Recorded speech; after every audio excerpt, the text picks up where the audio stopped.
Sir junior NTR గారిని check పెట్టేందుకు నందమూరి సుహాసిని గారిని రంగంలోకి దించబోతున్నారు చంద్రబాబు నాయుడు గారు అని అంటున్నారు సార్. అంటే రాజ్యసభ సభ్యురాలుగా సుహాసిని గారిని పంపిస్తే నందమూరి కుటుంబంలో హరికృష్ణ గారి ఫ్యామిలీకి ఇంపార్టెన్స్ ఇచ్చినట్టుంటుంది. అప్పుడు ఎన్టీఆర్ గారి వైపు నుంచి ఎటువంటి ఇబ్బంది ఉండదన్నట్టుగా ఆయన డిసిజన్ తీసుకున్నట్టుగా తెలుస్తుంది. మరి దీన్ని ఏ విధంగా చూస్తారంటారు సార్ మీరు? ఇప్పుడైతే మామూలుగా మనకు తెలుసు వైసీపీ నుంచి ఇద్దరు రాజ్యసభ సభ్యులు రాజీనామా చేశారు. మోపిదేవి హ్మ్. వెంకటరమణ, పేద మస్తానరావు.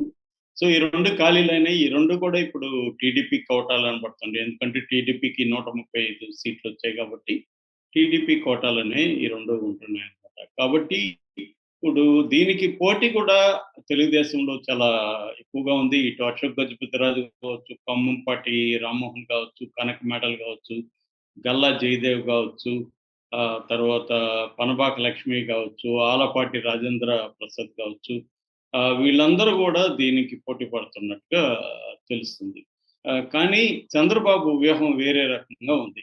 ఆయన ఏం ఆలోచిస్తున్నారంటే దీన్ని నందమూరి ఫ్యామిలీలో ఒకరికిద్దామని ఆలోచిస్తున్నట్టుగా తెలుస్తుంది. ముఖ్యంగా ఆహ్, గతంలో ఉన్న రాజ్యసభ సభ్యుడిగా ఉన్న హరికృష్ణ, నందమూరి హరికృష్ణ కూతురు నందమూరి సుహాసినికి ఈ పదవిద్దాము అని చంద్రబాబు ఆలోచిస్తున్నట్టుగా తెలిసింది. మామూలుగా చంద్రబాబు ఏది చేసినా కూడా దాని వెనుక వ్యూహము, ఎత్తుగడ అనేది ఉంటది. అంటే ఒక ఎత్తుగడ అంటే ఏమో షార్ట్ టర్మ్ ప్లాను, వ్యూహం అంటే లాంగ్ టర్మ్ ప్లాన్. అలాగా 2 చంద్రబాబు ఆలోచించి పనులన్నీ చేస్తుంటాడు. అందుకనే ఆయన వ్యూహాలు ఏమాత్రం సక్సెస్ అవుతున్నాయి అందరూ మనం చూస్తున్నాం. సో, ఇప్పుడు ఈవెన్ పెట్టడం వెనక కూడా చంద్రబాబు వ్యూహం ఉందని చెప్తున్నారు. యాక్చువల్‌గా ఆమె 2018లో కూడా ఆమెను చంద్రబాబు రాజకీయాల్లోకి తీసుకొచ్చాడు. అప్పటి వరకు ఆమె రాజకీయాల్లో లేదు. ఆమె వాళ్ళ భర్తకు సంబంధించిన వ్యాపారాలు చూసుకుంటుంది. యాక్చువల్‌గా ఆమె కూడా ఉస్మానియా యూనివర్సిటీలో పెండెకంటి లా కాలేజీలో ఎప్పుడో 1999లోనే లా చదివింది. ఎల్ఎల్‌బీ చదివిందామె. ఆ తర్వాత ఆమె హౌస్ వైఫ్‌గా ఉంటూ తన భర్తకు సంబంధించిన వ్యాపారాల్లో హెల్ప్ చేస్తూ ఉంటుందని చెప్తున్నారు. వాళ్ళ అబ్బాయికి కూడా ఆ మధ్య హర్ష అనే కొడుకు కూడా పెళ్ళైంది.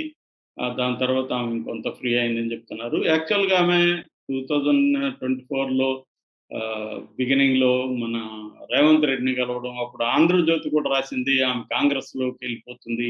కీలకమైన పదవి ఇస్తున్నాడు రేవంత్ రెడ్డి అని. కానీ ఆమెకి అదేది చేయలేదు. కాంగ్రెస్‌లో చేరలేదు. అప్పుడే చంద్రబాబు వారించినట్టుగా తెలుస్తుంది. "నువ్వు ఉండమ్మా నువ్వు. మనం తెలంగాణ పార్టీని మళ్ళీ డెవలప్ చేస్తాము. దాంట్లో నీకు కీలక బాధ్యతలు ఇస్తానని" చెప్పినట్టుగా కూడా అంటున్నారు. ఇప్పుడు ఎందుకంటే అప్పుడు కూడా సుహాసిని ఎందుకు తీసుకొచ్చంటే ప్రధానంగా నందమూరి ఫ్యామిలీ తనకు సింబాలిక్‌గా తన వెంట ఉంటుంది. నందమూరి ఫ్యామిలీకి చంద్రబాబు ద్రోహం చేయలేదు. అన్న ఒక నెరేటివ్‌ని చంద్రబాబు బలంగా తీసుకోవడం ఒకటి. ఎందుకంటే చంద్రబాబు పెద్ద ఎన్టీఆర్, సీనియర్ ఎన్టీఆర్‌కి వెన్నుపోటు పొడిచి ఆయన దగ్గర నుంచి అధికారాన్ని లాక్కున్నాడు. ఆ బాధతోనే సీనియర్ ఎన్టీఆర్ చనిపోయాడు అన్న నెరేటివ్‌ని ప్రత్యర్థులు బలంగా చంద్రబాబుకి వ్యతిరేకంగా తీసుకెళ్తారు. దాన్ని ప్రజలు పెద్దగా నమ్మినట్టుగా అయితే లేదు. ఎందుకంటే నమ్మితే ఇంతకాలం చంద్రబాబుకి అధికారాన్ని మళ్ళీ మళ్ళీ అందించరు. సో, ఏదేమైనా చంద్రబాబుకి ఎప్పటికప్పుడు దాని నుంచి చంద్రబాబు కూడా బయటపడడానికి ఇటు బాలకృష్ణ ఫుల్ టైమ్ రాజకీయ నాయకుడు కాకపోయినా ఆయనకి ఎమ్మెల్యే పదవి ఇవ్వడం. అట్లాగే నందమూరి కుటుంబానికి పెద్ద దిక్కుగా చంద్రబాబు ఉండడం. ఏ సమస్య వచ్చినా తాను పరిష్కరించడం. అలాగే చేస్తూ వస్తున్నాడు. అంటే ఆ ఫ్యామిలీని చంద్రబాబు జాగ్రత్తగా అయితే చూసుకుంటూ వస్తున్నాడు.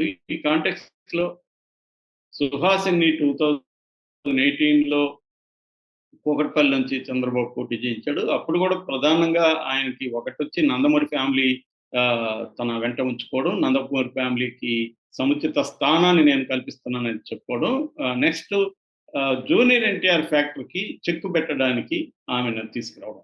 ఆమె ఉంటే ఖచ్చితంగా జూనియర్ ఎన్టీఆర్, కళ్యాణరామ్ ఇద్దరు కూడా ఆమెకు సపోర్ట్ చేస్తారు. సపోర్ట్ చేయక తప్పని పరిస్థితి చంద్రబాబు కల్పించారు. అయినప్పటికి కూడా జూనియర్ ఎన్టీఆర్ గాని, కళ్యాణరామ్ గాని తమ అక్క పోటీకి నిలబడినా కూడా వాళ్ళెళ్లి క్యాంపెయిన్ చేయలేదు. ఆమెను గెలిపించమని చెప్పలేదు. అంటే వీళ్ళు కూడా అంతే స్టబర్న్‌గా ఉండిపోయారు. కానీ చంద్రబాబు ఏందంటే ఆమెను మళ్ళీ రాజ్యసభకు పంపించడం ద్వారా ఆమెకు నేను అన్యాయం చేయలేదు. ఆమె ఓడిపోయినా కూడా ఆమెకు మళ్ళీ నేను సముచిత స్థానం ఇచ్చాను. హరికృష్ణ గతంలో కూడా నేను ఇచ్చాను. అలాగే ఇప్పుడు ఇస్తున్నాను కూతురికి అని చెప్పుకోవడం. దానివల్ల రేపొద్దున ఎన్టీఆర్ ఫ్యాక్టర్‌ని అంటే ఆయన దీర్ఘకాలిక వ్యూహం ఏందంటే రేపు ఇటు జగన్ గావచ్చు, పవన్ కళ్యాణ్ గావచ్చు, జూనియర్ ఎన్టీఆర్ ఈ ముగ్గురు నుంచి లోకేష్‌కి థ్రెట్ ఉండే అవకాశం ఉంది. సో, ఈ ముగ్గురి థ్రెట్‌ని చంద్రబాబు డిఫీట్ జేయాలి. సో, దానికోసం ఒక పక్కేమో జగన్‌ని ఆహ్, ఆహ్, వీక్ చేయడానికి అతను వ్యూహాలు కదుపుతున్నాడు. రెండో పక్క పవన్ కళ్యాణ్ ఇప్పటివరకైతే తన కంట్రోల్‌లోనే ఉన్నాడు. పవన్ కళ్యాణ్ గూడా మెల్లగా ఎలా డిఫీట్ చేయాలనేది చంద్రబాబు ఖచ్చితంగా ఆలోచిస్తాడు. మూడవ అంశం జూనియర్ ఎన్టీఆర్. జూనియర్ ఎన్టీఆర్ ఎప్పటికైనా డేంజరే. రేపొద్దున చంద్రబాబు వీక్ అయిపోయినాక జూనియర్ ఎన్టీఆర్ రంగంలోకి దిగి తను తెలుగుదేశాన్ని చీల్చొచ్చు. లేదా తెలుగుదేశం నాదే అని అతను క్లెయిమ్ చేసి రంగంలోకి దిగొచ్చు. అప్పుడు ఆహ్, నక్ తప్పనిసరిగా చంద్రబాబు వీక్ అయిపోయినప్పుడు నందమూరి ఫ్యామిలీని మిగతా వాళ్ళు కూడా ఎవరైనా జూనియర్ ఎన్టీఆర్‌కి అండగా ఉండొచ్చు. ముఖ్యంగా కళ్యాణ్ రామ్ లాంటోళ్ళు ఉంటారు ఎట్లాగో. సో, ఈ అది రేపొద్దున లోకేష్‌కి కూడా ఇబ్బందవ్వచ్చు.